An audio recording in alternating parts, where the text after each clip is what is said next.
President Hassan Rouhani of Iran called on Tuesday for a special court to examine the recent downing of a passenger plane that killed 176 people, as protests flared for the fourth day in several cities over the disaster and officials saw shifting explanations for it.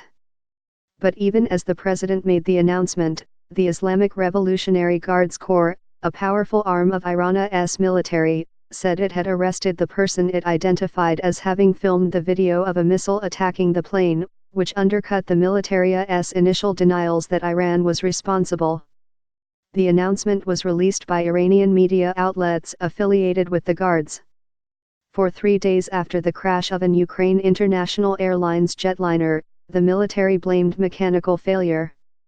It eventually acknowledged that it had mistakenly shot the jet down with a missile, but insisted that a human error was to blame, not any systemic problem. In an apparent criticism of the military, Mr. Rouhani, a moderate, urged that an official inquiry be candid about its findings. But some hardline lawmakers have lashed out at his administration, demanding resignations. Gholam Hossein Ismaili, a spokesman for Iran's judiciary, said arrests have been made in the case but did not provide any details, leaving it unclear how many people had been detained or how senior they were.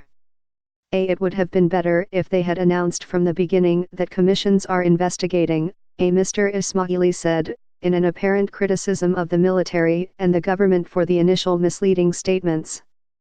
Mr. Ismaili said the flight data recorders recovered from the Ukrainian plane would be sent to France for analysis.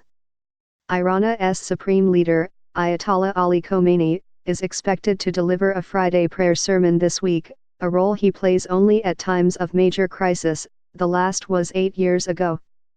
The Ukrainian plane was shot down on January 8, shortly after takeoff from Tehran, as hostilities between Iran and the United States had escalated after an American airstrike killed Major General Qasem Soleimani. Hours before the airliner crashed, Iran had fired missiles at United States forces in Iraq in response to the Ayatollah's killing, and Iranian forces were on guard for American retaliation.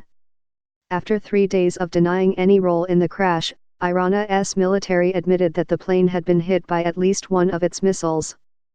Mr. Rouhani, himself a former commander of Iran's air defense forces, said on Tuesday that he wanted the issue to be addressed to the people with honesty.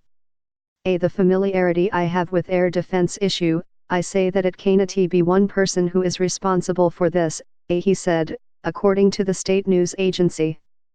Not just the person who pressed the button, there are others too.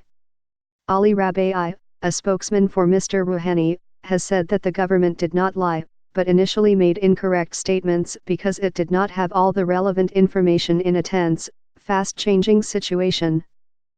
Perhaps, I can even say, it was due to being kept uninformed, Mr. Rabai said. President Rouhani asked the judiciary on Tuesday to create a special court, with a high-ranking judge and tens of experts, to look into the downing of the airliner. This is not a regular case, Mr. Rouhani said. The whole world will watch this trial. Amid a heavy security presence in Tehran, protests broke out on several university campuses on Tuesday, as they have daily since the government admitted that the plane had been shot down.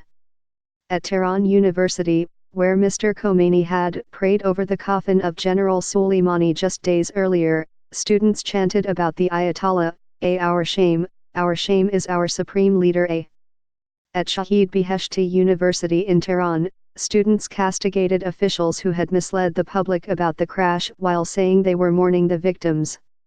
If you are mourning, why did you cover it up for 3 days, they chanted.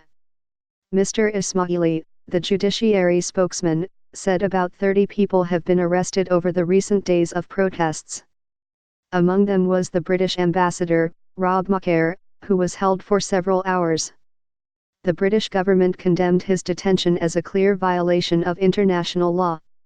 We will not allow anyone to deface the country's security, Mr. Ismaili said. Officials in Tehran said on Tuesday that 61 of the 176 victims had been identified through DNA testing, and that their remains could be handed over to their families. Farnaz Fasahi contributed reporting.